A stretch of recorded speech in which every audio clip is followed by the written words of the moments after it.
কিরে বন্ধু, কি অবস্থা তোর? এই তো আলহামদুলিল্লাহ, দিনকাল ভালোই যাচ্ছে। তোর কি খবর? এই তো বন্ধু, ভালো। কিরে বন্ধু, তোর কি অবস্থা? আরে বন্ধু, আসি বিন্দাস।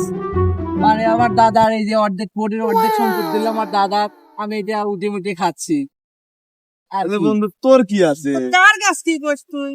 এ যত জাহাজ দেখি সব আমার দাদার। বন্ধু, জাহাজ না থাকলে তুই পরে কামাই খাবি রে উপরে। বন্ধু তোকে তো মেলা কিছুই আছে, তাহলে আমার কি আছে? তুই তোর দাদার কিছু তুই যায় নাই। আমার দাদা যা থুইছে না করাটাই ভালো তোদের কাছে। তাই নাকি? হ্যাঁ বন্ধু, আমার দাদা খাইছে আর দাদি নিয়ে ঘুরছে টোটো কোম্পানি লাগাল। কি আর কব কিরে, তোরা কি সম্পত্তি ভাগাভাগি করিস? বন্ধু, কইস না। হাবিবের দাদার পোর্ট আছে, সৌরভের দাদার জাহাজ আছে, তোর দাদার কি আছে?